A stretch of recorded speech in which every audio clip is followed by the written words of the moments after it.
दोस्तों, ये जो तस्वीर आप देख रहे हैं ये पहले नजर में दुनिया के किसी कोने में हवा में लहराती हुई गेहूं की फसल जैसी दिखाई देती है, लेकिन चीन की इस तस्वीर में ये कोई साधारण फसल नहीं है। ये अंतरिक्ष में तैयार किए गए बीज से बनी हुई फसल है। चीन में ये सबसे ज्यादा उगाई जाने वाली दूसरी गेहूं की किस्म है। इसे योहान 502 कहा जाता है। इन पौधों को बीजों से उगाया गया है, जो पृथ्वी की सतह से करीब 340 किलोमीटर ऊपर ऑर्बिट में तैयार किए गए हैं। अंतरिक्ष में निम्न गुरुत्वाकर्षण के वातावरण में इनके डीएनए में सूक्ष्म परिवर्तन के लिए है, जिसमें इन पौधों में नई विशेषताएं पैदा हुई, जिसने इन्हें सूखे को अधिक बर्दाश्त करने के लिए कुछ बीमारियों के लिए ज्यादा प्रतिरोधी बना दिया। ये उन अहम फसलों की नई किस्म का एक उदाहरण है जो हमारे ग्रह की परिक्रमा करने वाले अंतरिक्ष यान और अंतरिक्ष स्टेशनों पर उगाई जा रही है। दरअसल वैज्ञानिकों को कुछ समय के लिए बीजों को अंतरिक्ष में भेजने से फसलों की नई किस्म को विकसित करने में मदद मिलती है।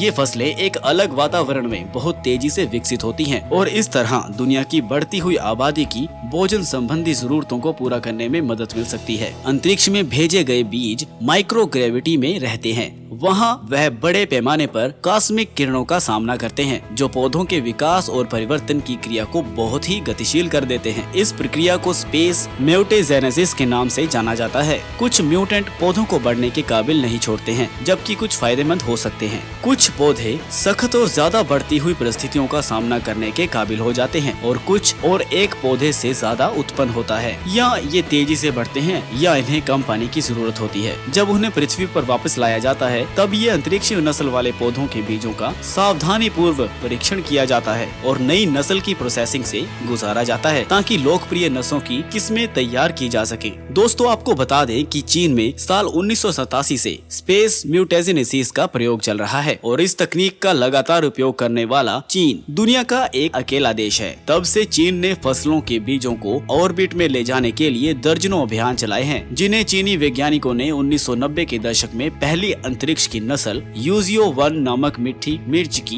एक किस्म उगाई थी। हाल के दशकों में चीन वैश्विक अंतरिक्ष शक्ति के रूप में उभरा है। चीन ने हजारों बीजों को ऑर्बिट में भेजा है। साल 2006 में चीन ने अब तक की अपनी सबसे बड़ी 250 किलोमीटर से भी ज्यादा बीज और सूक्ष्म जीवों की 152 प्रजातियों को सुजियान 8 उपग्रह के माध्यम से ऑर्बिट में भेजा। नवंबर 2020 में चीन ने चांग A5 मिशन को चांद की सतह पर भेजा था, जो चांद की सतह पर उतरा भी। उसके बाद ही चांद के चक्कर लगाने के लिए लैब में चावल के बीजों की एक खेप भी भेजी थी। चीन अखबारों के मुताबिक चांद से लौटने वाले चावल के बीजों से फसल भी उगाई गई थी। हालांकि चीन इस समय अंतरिक्ष में म्यूटेजेनेसिस के एक अनुसंधान के क्षेत्र में एक अग्रणी देश है, लेकिन ये अंतरिक्ष प्रजनन प्रयोग करने वाला पहला देश नहीं था। ये तकनीकी अमेरिका और सोवियत वैज्ञानिकों द्वारा पहले अपनाई जा चुकी है। तो दोस्तों, आप क्या सोचते हैं इस तकनीक के बारे में, हमें कमेंट करके बताइए। वीडियो को लाइक करें, शेयर करें और सब्सक्राइब करें। धन्यवाद।